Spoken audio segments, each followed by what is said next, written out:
everybody. Hope you can hear me all right. I'm Michael. I will be your host today.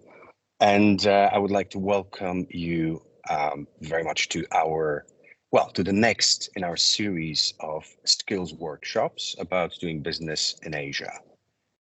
Thank you very much for tuning in on the day, and welcome to everybody who's watching this on demand afterwards. This workshop, as others in this series, are brought to you by the UK government. It's a joint initiative between the Department for Business and Trade and DCIT, and this is called UK-APAC Tech Growth Programme. It's basically a program, a subsidized way for innovative UK scale-ups to enter markets in APAC or learn about entering markets in APAC.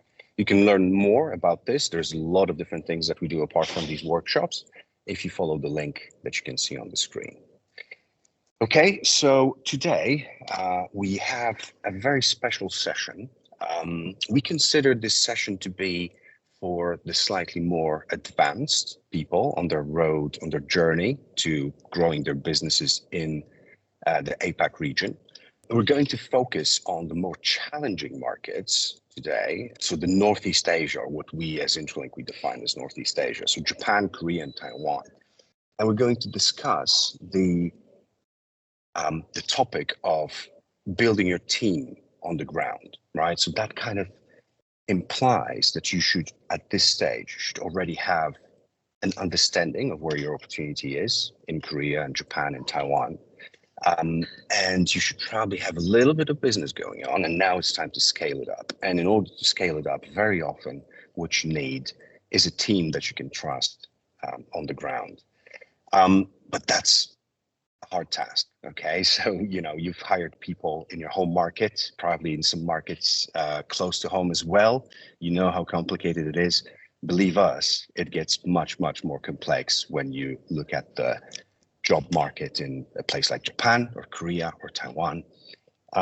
So we thought, let's get some experts in the room. Let's get people who have decades of experience helping companies going into these markets, build teams, and ask them some of the key things that everybody needs to know, basically, before they start. So we have Eric Cole from Cole & Company, representing Japan. He'll be our first speaker.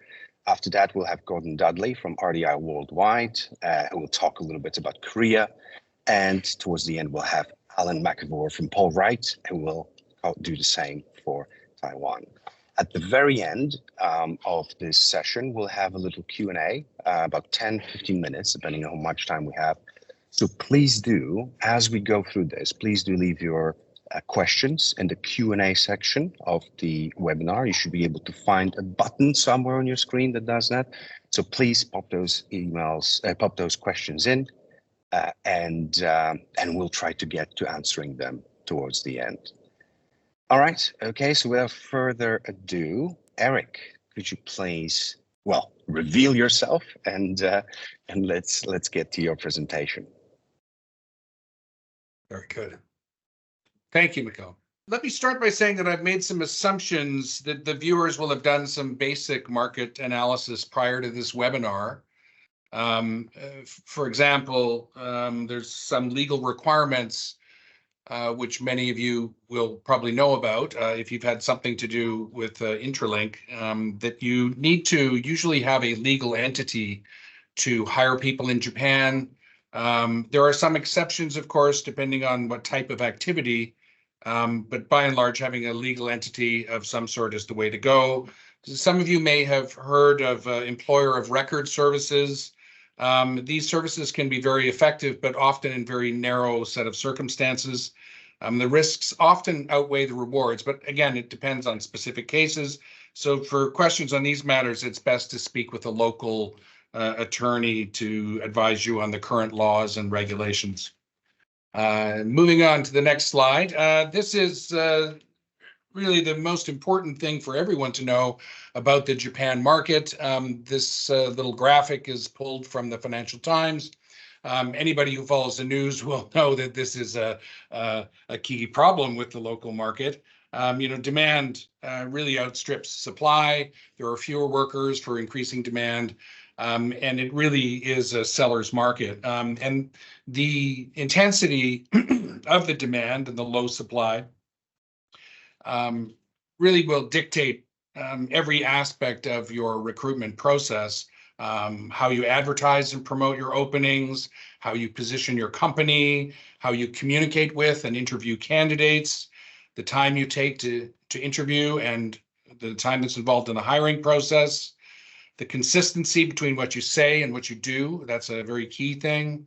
And all of these things and many more will be directly impacted by the fact that very capable candidates that you speak with will have a lot of other options to choose from. Keep in mind also, I think it's important at this point to mention that language capability, predominantly Japan speaks Japanese, of course, and language fluency is not to be found in high numbers. You may benefit by asking yourself whether or not it's necessary that everyone in the organization is a fluent English speaker. Usually first hires are highly capable, but subsequent more junior hires can speak English less effectively.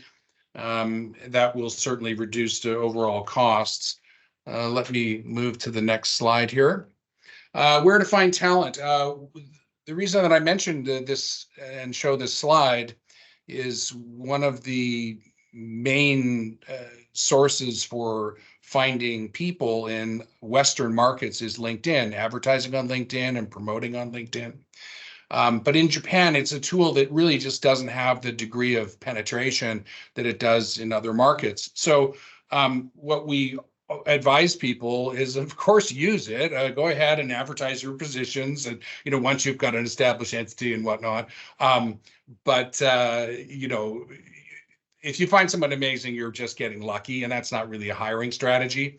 So for effective results in Japan, you really need a capable recruitment partner to hunt the best people down, to sell them on the opportunity, persuade and cajole them to consider that working for your company is the best choice. If you're advertising and looking for people on LinkedIn, the people that you're looking for are job seekers. And often the job seekers are not the people that you want in your organization. The people you want in your organization are busy being amazing at their jobs. And how do you find those people? Well, it's up to people like us to annoy them until they pay attention to us. We try not to be too annoying, on your behalf, because they're amazing. So, which leads me very smoothly onto the next point of the typical candidate profile. The usual candidate profile for someone to serve in management positions in a foreign affiliated company in Japan is a bilingual, bicultural, predominantly Japanese nationals with international experience and education, or work experience with international companies. Foreigners who speak Japanese are sometimes a possibility, and many clients may have that question. Oh, I've got a guy in Taiwan or somewhere else, and he's got great Japanese, and that may help. But you really need to consider the functional discipline that the management person will be involved with, and if it is an appropriate and effective position for that person to be in.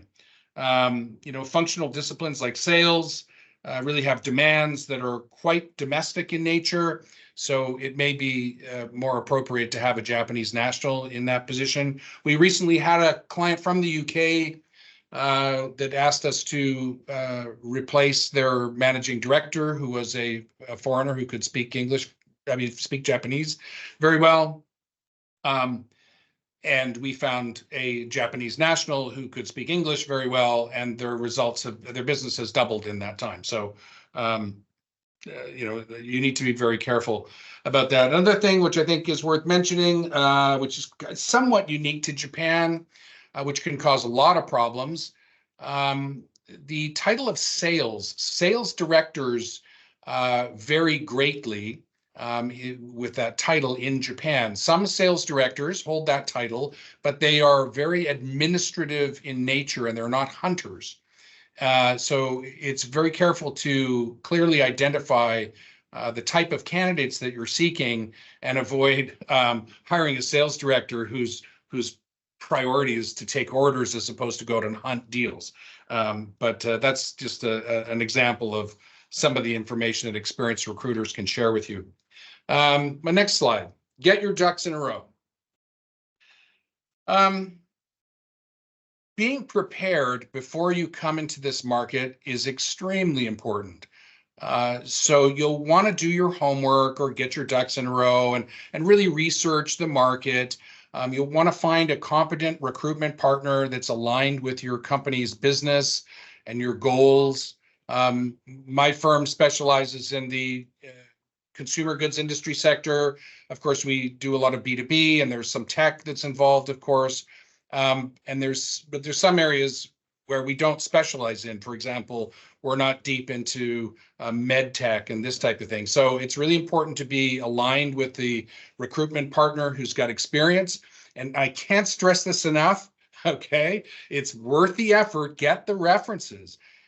Good recruiters are happy to give you references from happy clients. We're not shy about sharing success stories, but you want to make sure that you get these references and really check them out, because it can make the difference between having a successful relationship or a dismal failure, which nobody wants. Other things that are very important for you to decide in advance are your specific requirements. You need to define what you need and define it in writing. Align the stakeholders to make sure everybody's reading off the same script. Make sure that you've got your budget range for the positions aligned with the stakeholders, and try to kind of stick to the script, if you will.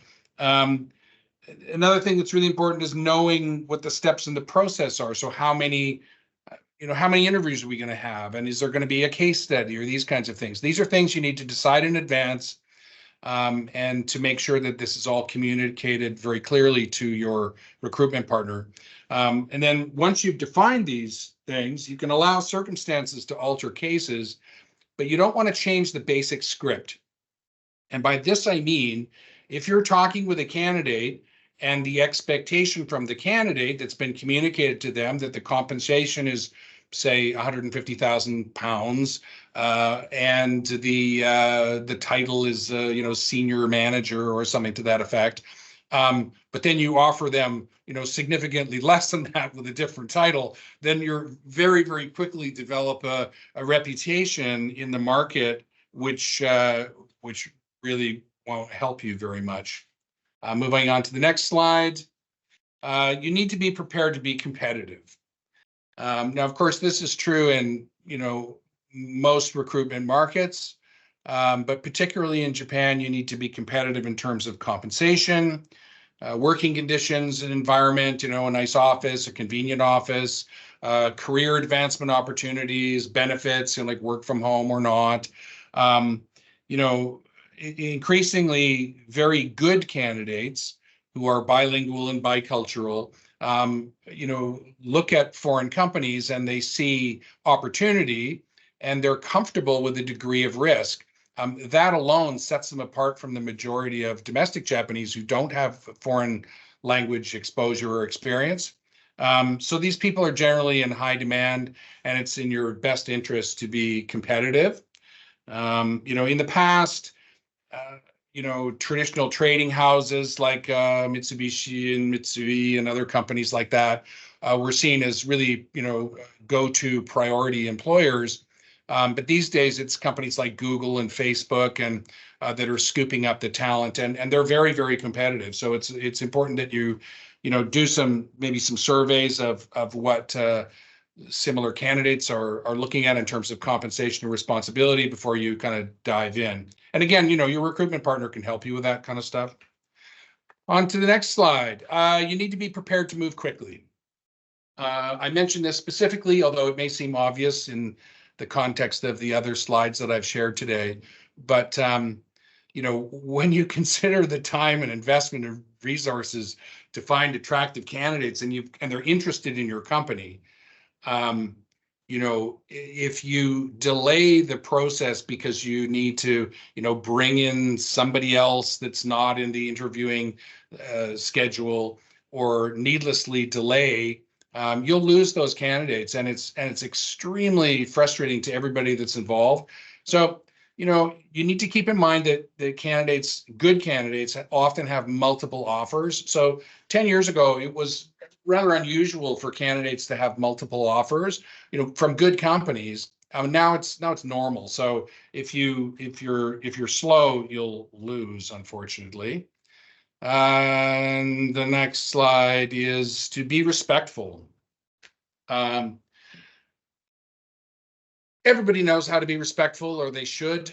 It's very important to the recruitment process to be kind and respectful to everybody that you meet. And there's a really good upside to this. First of all, it doesn't cost anything to be nice to people. And you need to recognize that the candidate pool is small and word gets around very quickly. And when you're nice to people, particularly the candidates that you reject, that, maybe they were close, they had 3/4 of what you needed. But if they're treated in a way that's respectful and kind, they're more likely to tell their friends about it. Like, hey, I had an interview with this company and it wasn't quite right for me because I didn't have, this piece, but you do. And they were really nice. And, the president was really nice, and you should talk to them.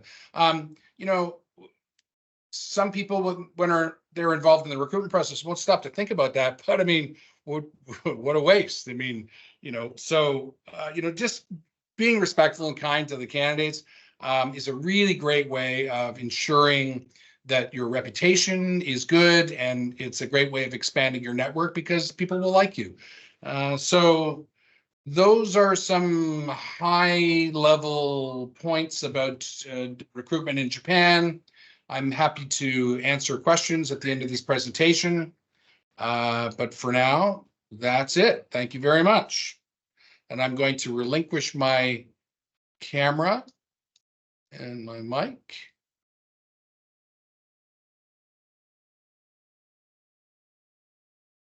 Eric, thank you so much. That was really, really interesting. And I can already see that there are some questions coming through. So we'll keep them until the end. There's a couple of questions that I want to ask you as well, myself, but maybe that's too selfish. Maybe we should leave it out for our attendees.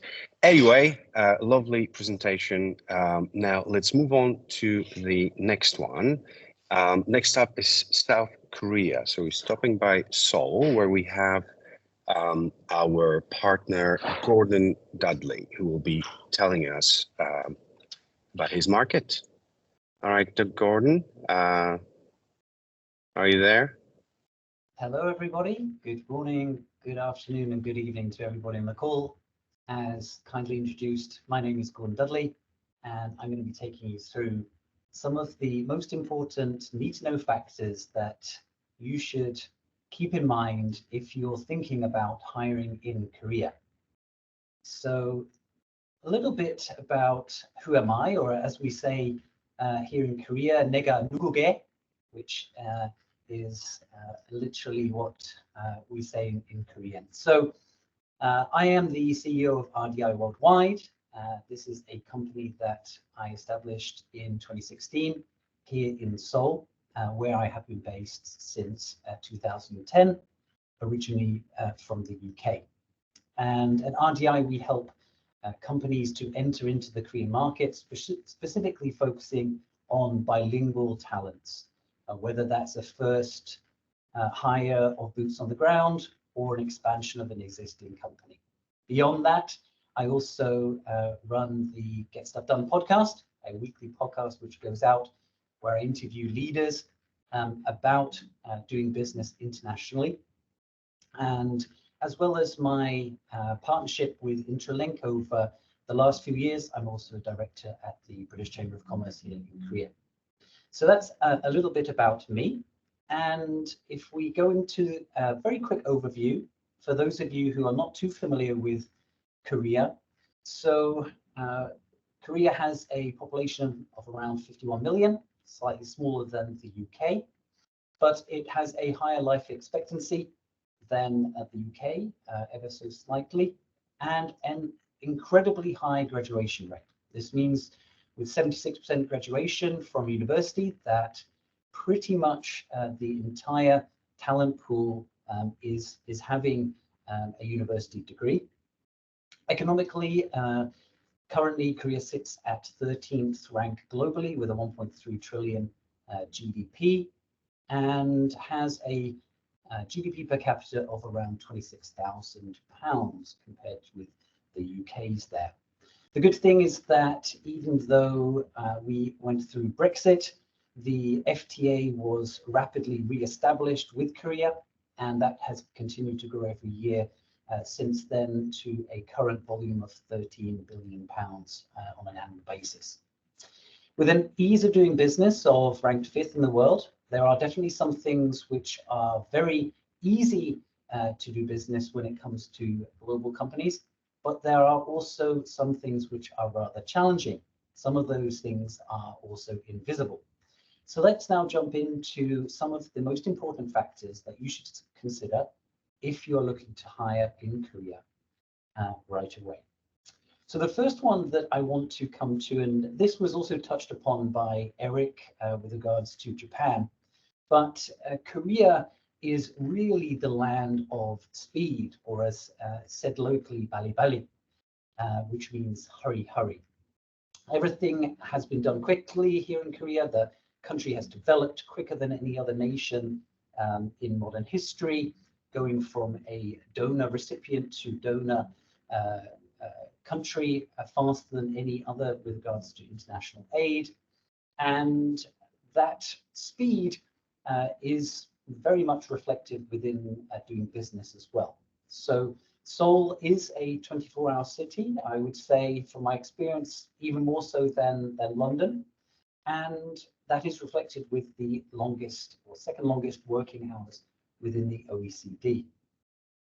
Speed means replying to customers as quickly as you can. It also, of course, within recruitment means replying to candidates quickly as well. But it should be said that the perception of speed is sometimes more important than the actual speed of going through the process. That means making a reply to let the person know that you are working on that particular inquiry and letting them know about the timeline. But remains to be said that definitely everything moves with regards to business very quickly here in Korea. We say in the UK, of course, that age is just a number, but in Korea, that is not the case. Age is incredibly important when it comes to being able to get the job done and being effective in whatever role that might be. Sometimes as a recruitment partner, I get requested by clients to find somebody who is specifically male, specifically born between the years of 74 and 78, and has graduated from Seoul National University, the most prestigious university in Korea. And they are prescriptive around age because they want that person to fit in to the hierarchy of their organization. They want the person to be younger than their manager, but older than their direct reports. So that's something to be very cognizant of when it comes to doing business in Korea, and also hiring. A very ambitious young salesperson might have all the energy in the world, but when it comes to doing business with people of a similar age or a very different age, it might be another thing, especially in the Korean to Korean perspective.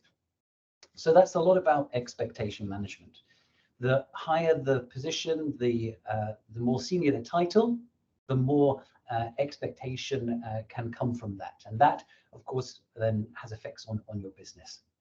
But age is your secret weapon. And I say that because if you do have more years on the clock, you can, of course, use that to your advantage. So it's something to be aware of, and happy to talk more detail about how we can use that within business. The third important factor that I would like to raise your attention to is a unique combination of high-tech, futuristic way of doing business, and at the same time, a very traditional way of doing business. So on the face of it, a highly digitized consumer and economy, 96% smartphone penetration rate is one of the highest in the world. The internet speed is also one of the highest in the world, and very ubiquitous, even in public spaces. There's also great infrastructure with the public transportation and public projects that get done at a really fast pace, at least as far as I'm concerned, as a Brit. And the R&D spend is also one of the highest in the world. So the investment in new technology is also incredibly high. And I think Korea also ranks one of the highest in the world for patents as well. So that's really top down throughout the entire economy. However, at the same time, there is an element of a traditional way of doing business and things which are not highly technologically arranged. Every company, for example, keeps a stamp with an ink stamp for the use in contracts, which is still very commonly used, and highly trust-based when it comes to hiring. So personal recommendations go a long way when it comes to finding the right person in Korea. And permanent contracts, I highlight that because even though the business might be for a short time, a permanent contract will give that perception that there is longevity in the relationship. So this unique kind of melange of futuristic and traditional is something that you definitely should be aware of when it comes to doing business and hiring in Korea. The next factor I want to talk about is English capability, also a key point that Eric mentioned a little while ago. The bottom line is that good spoken English is not that ubiquitous in Korea, despite Korea ranking one of the highest when it comes to English test scores. But of course, there is a difference between a high test score and the ability to speak English and do business comfortably and fluently. So there is definitely not a automatic correlation between good English being right for the job. So when you're looking to hire people in Korea, the person who is so keen to speak English with you doesn't necessarily mean that they are the right person for the job. However, there's a general correlation between age and English ability. The younger the person, generally, the better level of English they have from having more exposure, more opportunity to travel abroad and have education overseas. And so that is also something to be aware of. So it remains a significant barrier, I must say that. And we do specialize in finding those bilingual talents to work for non-Korean companies. And that is something that it takes more than just looking at that test score. You have to be able to actually engage with them. And importantly, to also make sure that they're effective in Korean as well. So the person who is good at English is not necessarily very competent in the Korean context. Those do not go hand in hand. So a real kind of nuanced factor to be aware of when it comes to hiring in Korea. Moving on to the next factor, which is company image. So in Korea, it's very important that the image of the company is seen to be well known, of good standing. And a large part of that is predicated on longevity or stability. Of course, we know that in reality, the largest companies can still collapse. That can happen. Mega investment can still mean failure. Rapid growth can also mean layoffs in the employment market. However, with that being said, to come into Korea with a good image, and that means from the way of doing business, but it also means the way of interacting with local candidates, is really important to be able to continue to hire the kind of good talents that you want. So that perception of stability is important, and that's about doing things a little bit long term. I mentioned about contracts rather than short-term fixed contracts, making things longer. It's about also establishing a local entity where possible in order to do all that. And the last point here is about key opinion leaders being so important. If we look on the B2C side of things, when it comes to marketing, we still see a lot of celebrity endorsement in Korea for products. And that's because there is an almost automatic correlation between that person's face, that person's image is associated with this brand, therefore it must be good. And the same applies within B2B as well. Key opinion leaders, people who are well thought of in the industry, can be really heavily utilized to make your job more easy to hire the best possible talents. So that's a rapid overview for you from me in Seoul. If you would like to know more, please do check out our website, rdauk.com. We also put out a lot of social media content. You can find that at rdi_worldwide. Thank you very much. 감사합니다. And looking forward to taking questions in the Q&A. Over to you, Michael.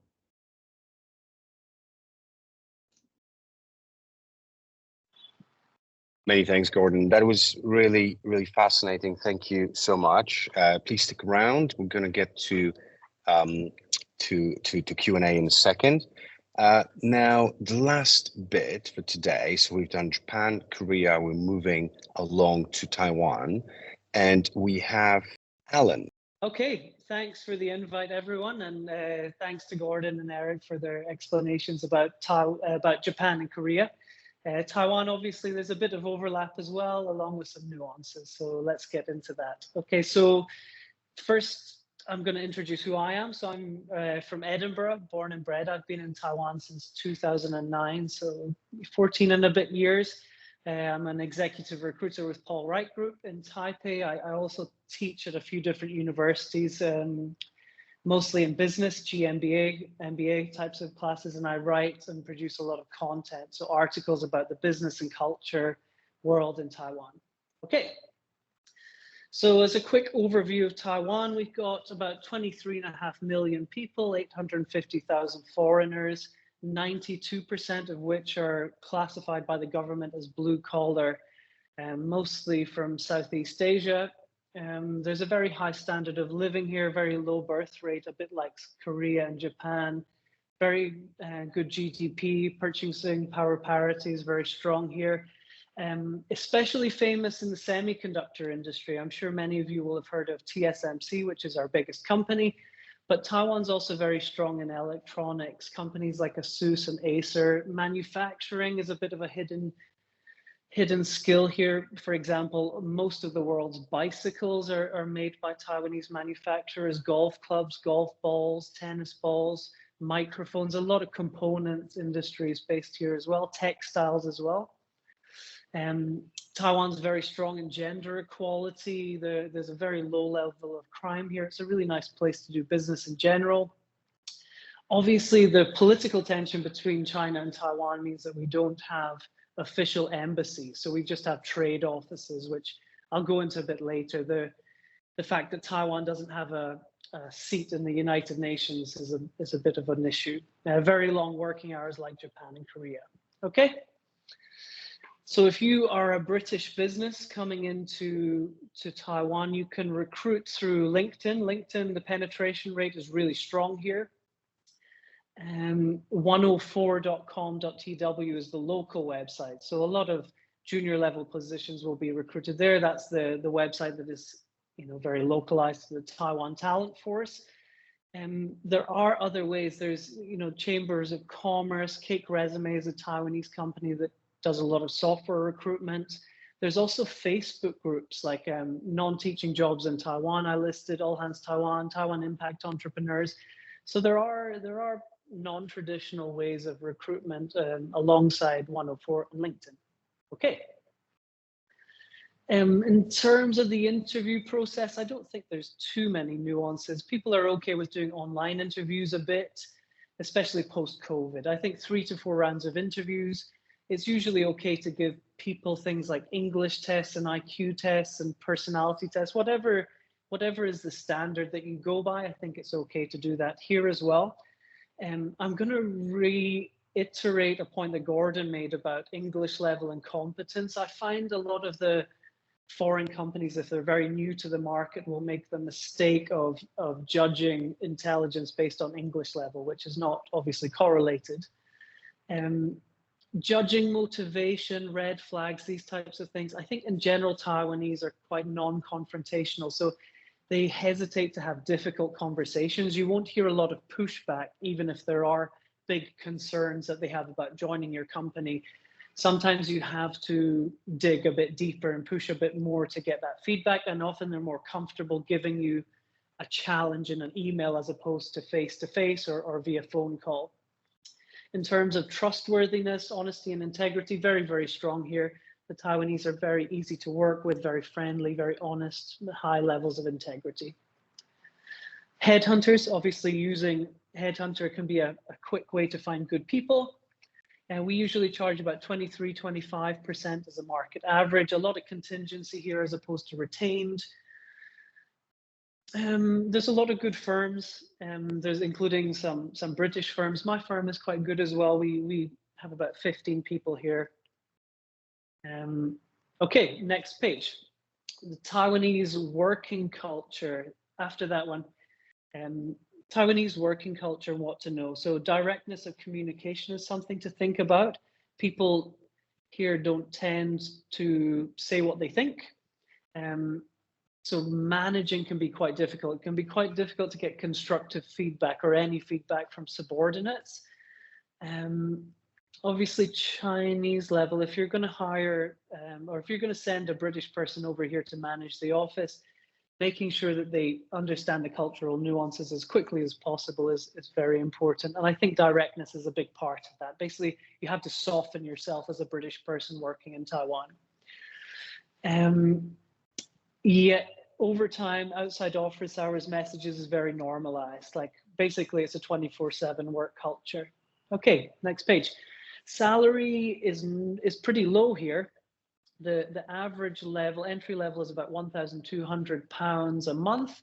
Manager level, £1,500 to £2,500 a month. Senior candidates can get expensive, obviously. If you're looking for a country director or something, you could pay about £100,000 a year, a little bit more. Obviously, variable bonus will be tied into that. But the salary levels in Taiwan are half those that in Korea, Shanghai, Singapore, Hong Kong, Japan. So quite low compared to the average market. We have a bit of a strange system where we pay 13 months as a guaranteed base salary, and the variable bonus can be really high. It can be an extra 10 months sometimes. The average is probably 1 to 3 months as variable. Annual leave policy is terrible here. The average is probably about 8 days a year. So if you are coming into the market, you can get good candidates by offering just a bit more. If you offer 20 days off a year, you can get candidates. You can be very competitive is what I'm trying to say.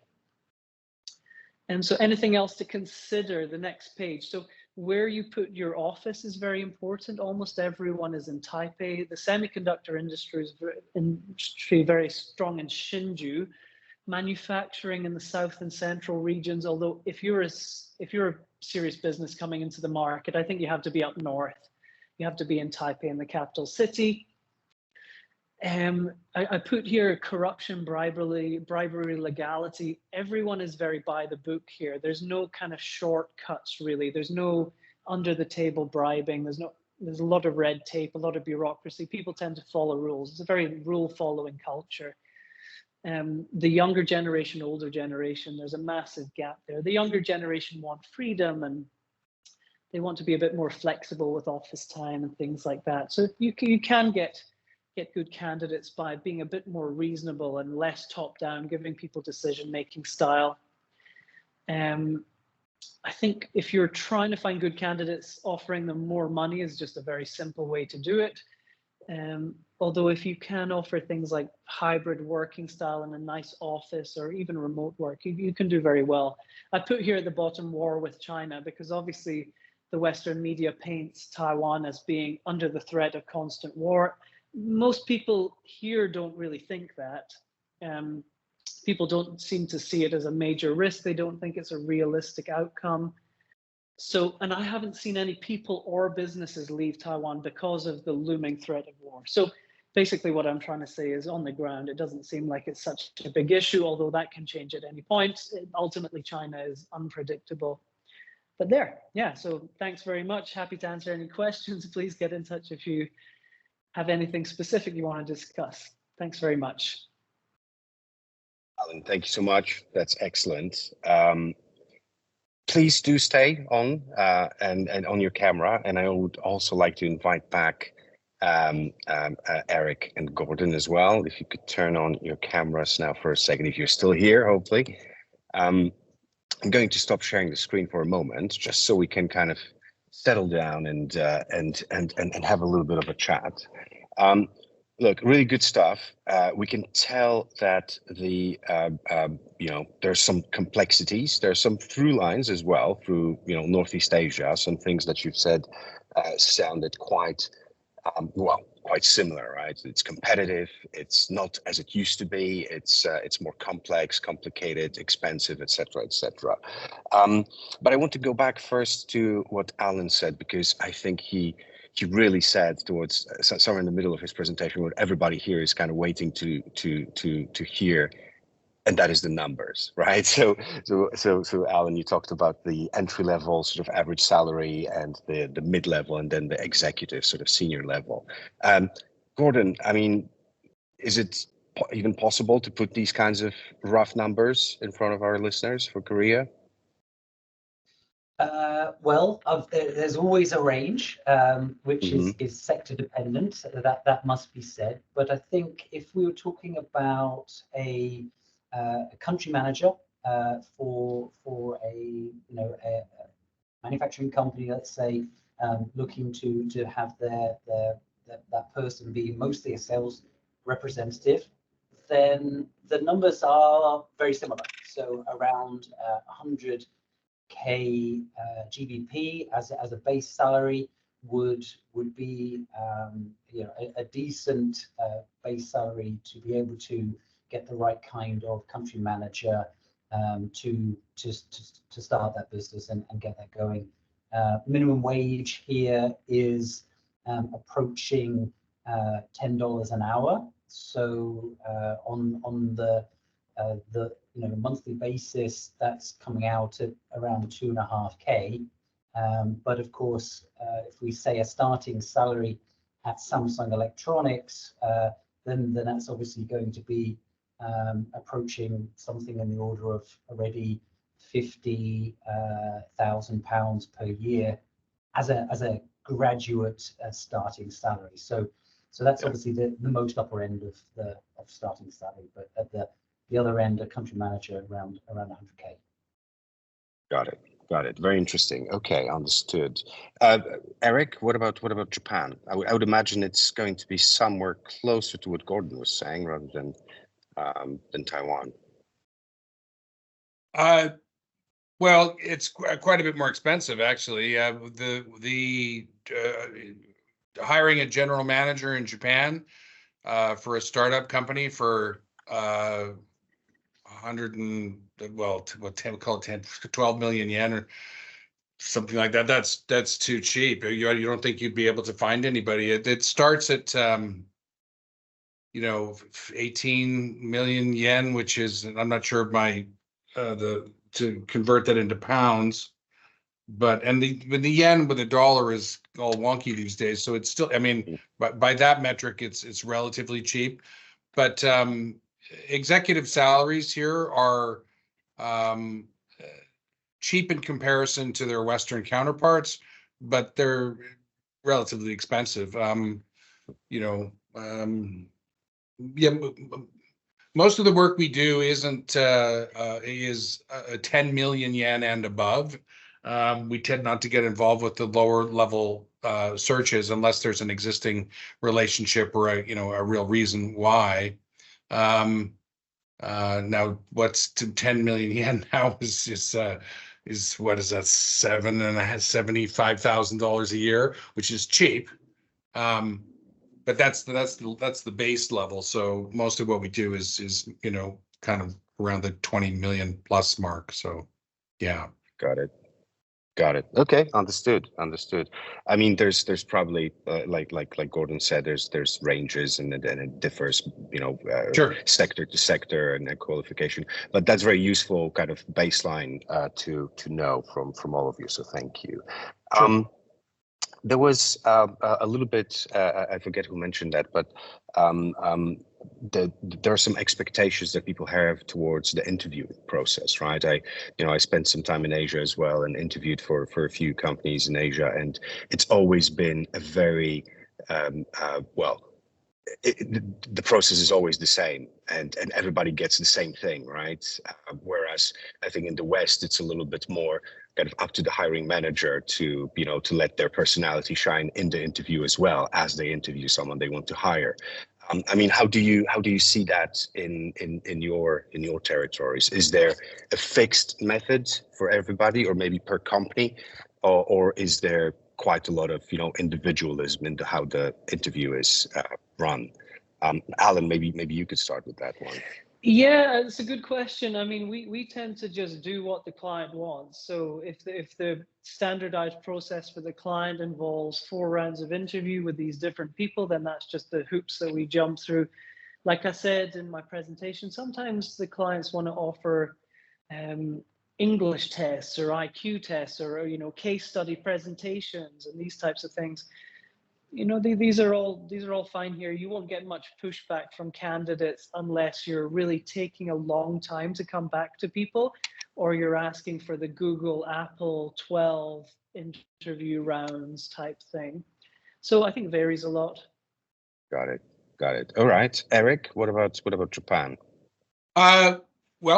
Because most of the work that we do is helping foreign affiliated companies conduct business in Japan. So for the kind of cultural differences that you're talking about, you'll most likely see those amongst domestic Japanese companies recruiting domestic Japanese staff. Then it's just weird, and we don't. I mean, we could talk about it, but it doesn't apply to your audience. In fact, I actually have kind of strong opinions about this. I think that the companies shouldn't try to adapt their corporate culture to the local market too much, because that's the draw. I mean, if you think of a company, well, it's now gone out of business, but like Body Shop, for example, I mean, that company had a personality, and I think it was imperative for that company in its infancy in this market to attract candidates because of how they do business. Same thing with Starbucks or other companies. They want to use their corporate culture and kind of brand identity and their style to really kind of create a buzz and make attraction to the right kinds of candidates. So I don't really think it's that much of an issue. Although I think it's important for everybody to pay attention to whatever cultural nuances, both of you guys mentioned, candidates don't speak directly about things. So that's good to know. So that kind of puts the onus on the business from the UK to kind of, try to find candidates who are maybe more likely to speak up, because if that's something that's required of the business, then they should look for those things, but again, I think the high level thing would be that, having a recruitment partner who's trusted and been on the ground for a long time and knows the market can really help you kind of figure out these little things and make it work for you. So you guys have made some great points in your presentation. So yeah, that's what I would say. Thanks. Thanks, Eric. Yeah, Gordon, anything to add? I saw you nodding a little bit along as Eric was talking. Yeah, the one thing I would just add is that similar to Eric in Japan is that it is more of a seller's market, aka a candidate-driven market right now. And that means that if you're coming along with an 8-interview process with an assignment, it's not going to work. You're not going to be able to get a candidate who is talented, speaks English, whilst trying to compete with local companies who offer much higher salaries with bigger benefits packages to a foreign company. So that definitely has to be kept in mind. The speed element that I mentioned means you've got to move through rapidly. You're not going to have Korean candidates going through more than 3 interviews, absolute max. Otherwise, the drop-off begins. Got it. Yeah. Got it. Yeah. Very interesting. Thank you. Okay, we have a couple of questions from the audience now. So I guess first the more specific case, and then maybe we will broaden it a little bit more. But the question was about working from home arrangements or hybrid sort of working arrangements, which is something that is super popular now in the UK. It can be make or break, right? People sometimes choose lower paying jobs that they can do from home versus, the other option here. How do you feel this has changed or affected the job market in your territories? Gordon? So this is something that in Korea has gone a complete 180 from pre-COVID, where mandatory in-office, all hours, on your seat was required for all companies. And then that's just obviously been flipped on its head. Now we can see a lot of progressive companies have adapted very considerably to offering at least 1 to 2 days option for work from home. And it's definitely something that global companies are taking advantage of, where they don't have the very traditional conservative senior managers who demand that all of their team are on site every day. So it's something that more progressive international companies, startups, tech companies are using to their advantage to attract younger demographics of the talent pool to be more effective. So definitely it is something that is attractive and demanded here in Korea. Yeah, it's very interesting because, my experience with Korean, work of basically office are you got to be in the office, and also you got to go out drinking with everybody from the office after work pretty much every day. Interesting how things are changing. Yep. Okay, thank you, Gordon. Alan, what about working from home in Taiwan? Exactly the same answer as Gordon gave. Very traditional previously, pre-COVID, and now there's a lot more hybrid working style. Taiwan doesn't so much have the after-work drinking culture that I think exists in Korea, but certainly a lot of overtime.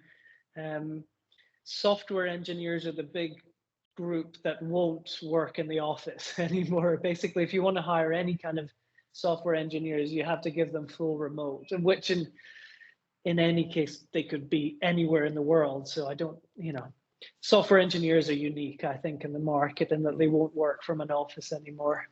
Yeah. Yeah. Very interesting. Eric, anything to add? Yeah, I mean, what Gordon said is pretty much the same here. I mean, it's context driven. I think the only thing that I would add is that the expectations, particularly of younger candidates, maybe you guys have come across this, for full remote is sometimes completely unrealistic. And I'll give you an example.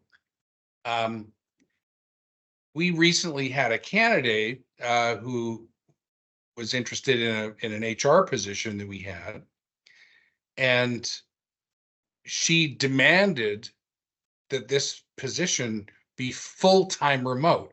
But it wasn't an administrative HR position. It was a high-touch HR position. And we were looking at each other in the office going, well, what is this person thinking? Like, it's it's sort of like being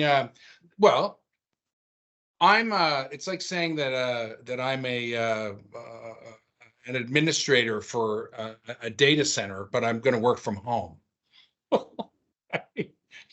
Yeah, you can, I suppose, but what if you don't have internet connection? I mean, it's just sort of skating on silly, but got it. Yeah. But basically, I think exactly. Yeah, I think you can find examples of that everywhere. But absolutely. Well, we don't have a lot of time, but I wanted to cover a couple of more questions. One was with regards to what you mentioned, Alan, in your presentation about strong gender equality across the board. Yeah. That there's equality in that sense. Could you speak to that a little bit more, and then maybe Gordon and Eric can tell us a little bit about how that presents in their job market? Yeah, it's something that Taiwan is very proud of. There's a lot of very senior level, very successful, visible women in the market, including our president. Gay marriage is legal in Taiwan. It's a very progressive society.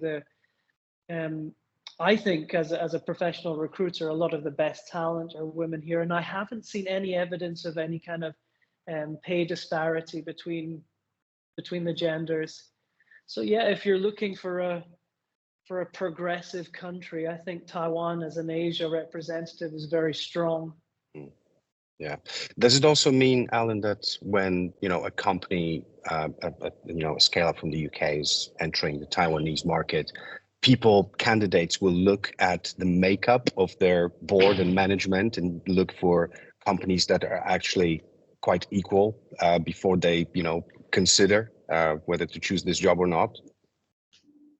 I wouldn't go as far as that, although I would say that if you're a British company coming into Taiwan, you can really leverage being modern and open and communicative and flexible and, sharing, all of these things are things that you can leverage to attract better candidates from the more traditional company.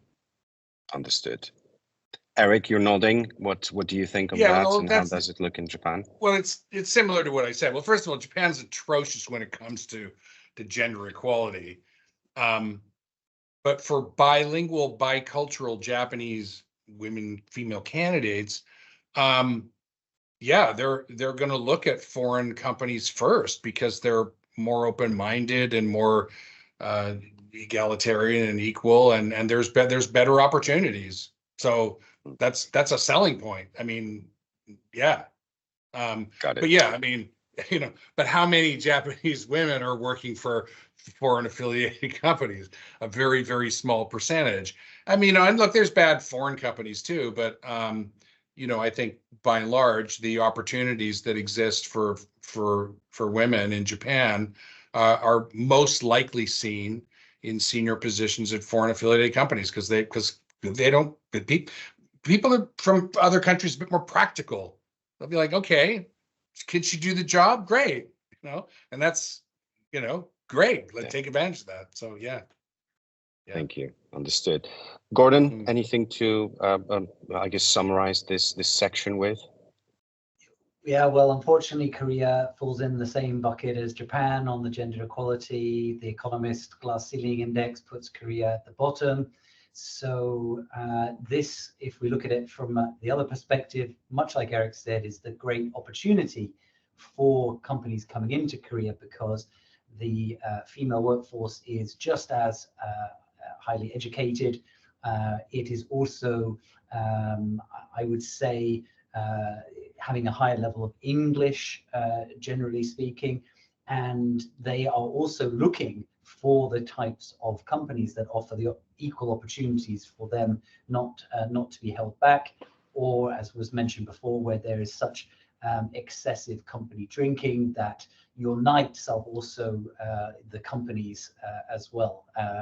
So yeah, it's definitely a significant opportunity, I would say, and an untapped future potential of Korea to take advantage of its female workforce. Understood. All right, thank you. Well, really nice talking with you guys, but unfortunately we have ran out of time. So thank you so much for your participation today. Really fascinating stuff. Please do not hesitate to contact Alan, Gordon, and Eric with any questions that you might have, and we will see you at the next event.